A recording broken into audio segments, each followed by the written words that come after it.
आइए अब हम जानेंगे अक्षांश एवं देशांतर रेखाएं। किसी स्थान की स्थिति को निर्धारित करने या समझने के लिए ग्लोब पर कई काल्पनिक रेखाएं खींची गई हैं।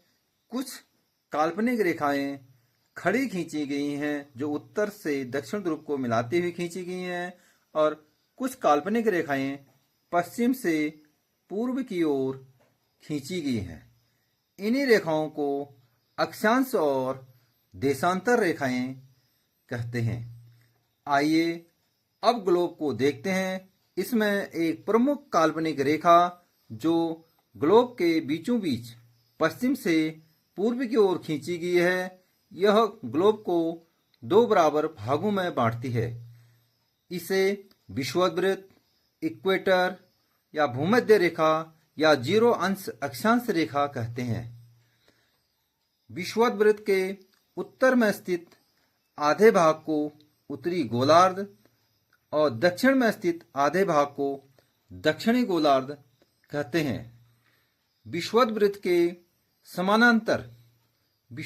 के समानांतर दोनों गोलार्धों में पश्चिम से पूर्व की ओर खींची गई काल्पनिक रेखाओं को अक्षांश रेखाएं कहते हैं।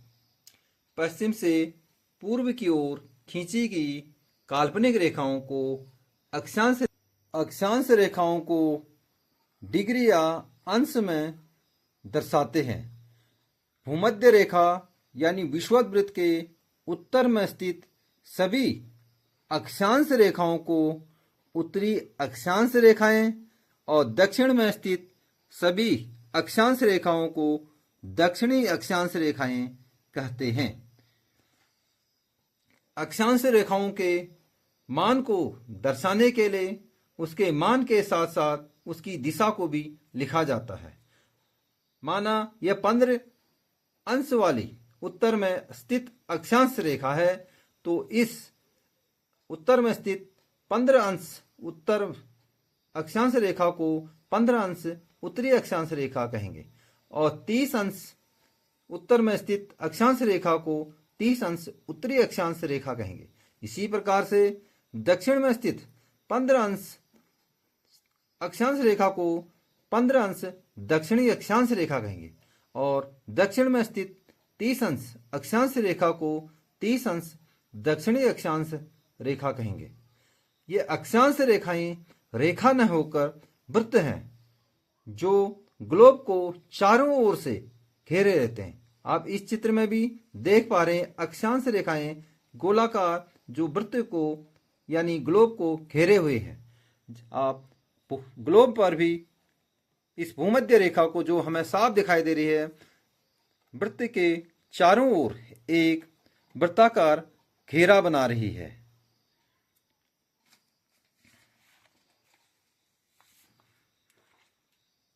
कुछ अक्षांश रेखाएं विशेष होती हैं जो अपने विशेष नाम से जानी जाती हैं। जीरो अंश अक्षांश रेखा जो हमारे ग्लोब के बीचों बीच से होकर जाती है उसे भूमध्य रेखा, विषुववृत्त या जीरो अंश अक्षांश रेखा कहते हैं।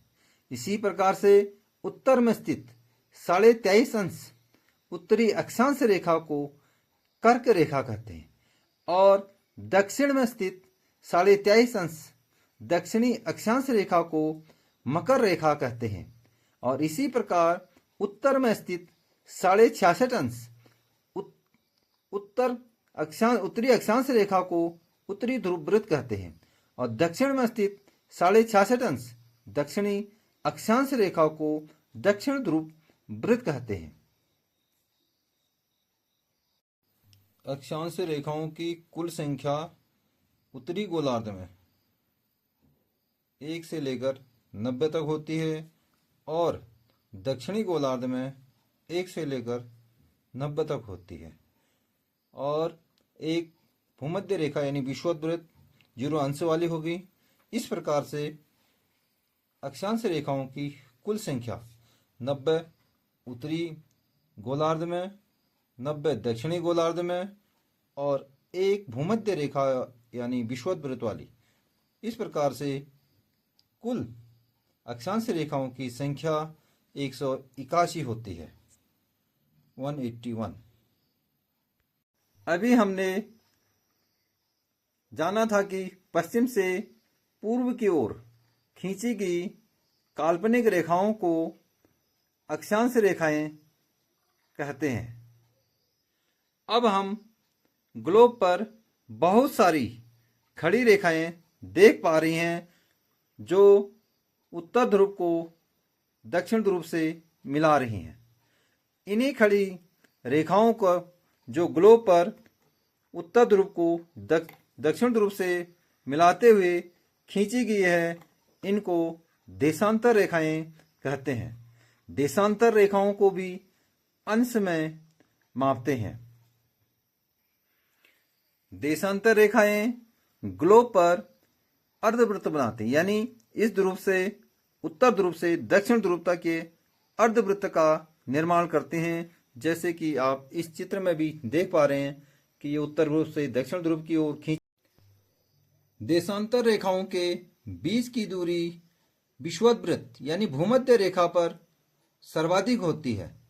जैसे जैसे हम ध्रुवों की ओर बढ़ते जाते हैं, देशांतर रेखाओं के बीच की दूरी कम होती जाती है और यह रेखाएं यानी देशांतर रेखाएं ध्रुव पर जाकर आपस में मिल जाती हैं। आप ग्लोब पर भी स्पष्ट रूप से इसको देख पाएंगे। ये भूमध्य रेखा पर इनकी बीच की दूरी सर्वाधिक है। जैसे जैसे हम ध्रुवों की ओर बढ़ रहे हैं तो इनके बीच की दूरी कम होती जा रही है और ध्रुव पर आकर आपस में मिल जा रहे हैं। अब समस्या यह थी कि किस स्थान से देशांतर रेखाओं का निर्धारण किया जाए। तो इस हेतु सन 1884 में सभी देशों ने यह निश्चय किया कि ब्रिटेन यानी इंग्लैंड के ग्रीनविच शहर, जहां ब्रिटिश राज की वैशाला स्थित है, स्थान से गुजरने वाली देशांतर रेखा को प्रमुख यामयोत्तर रेखा यानी ग्रीनविच माना जाएगा और इसका मान 0 अंश देशांतर रेखा है।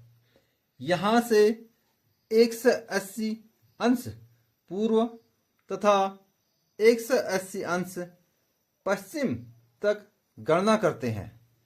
यानी इस प्रमुख यामोत्तर रेखा यानी ग्रीनविच रेखा से 180 अंश पूर्वी देशांतर और 180 अंश पश्चिम की ओर गणना करते हैं। 180 अंश पूर्वी देशांतर तथा 180 पश्चिमी देशांतर एक ही होती है। आप इस मानचित्र इस ग्लोब में भी देख पाएंगे। यह ग्रीनविच रेखा है। इस ग्रीनविच से 180 पूर्वी देशांतर और 180 पश्चिमी देशांतर दोनों एक ही है। यानी ठीक 0 अंश जो देशांतर रेखा है, इसके ठीक विपरीत 180 अंश देशांतर रेखा भी है। इसी 180 अंश देशांतर रेखा को हम अंतर्राष्ट्रीय तिथि रेखा भी कहते हैं। प्रमुख यामोत्तर यानी ग्रीनविच 0 अंश देशांतर रेखा होता है तथा 180 अंश यानी जो देशांतर रेखा होती है वो अंतर्राष्ट्रीय तिथि रेखा होती है। ये अंतर्राष्ट्रीय तिथि रेखा और ग्रीनविच रेखा ग्लोब को 2 बराबर भागों पूर्वी देशांतर और पूर्वी गोलार्ध और पश्चिमी गोलार्ध में विभाजित करती हैं। देशांतर रेखाओं का मान भी अंश तथा इसकी दिशा के साथ व्यक्त किया जाता है।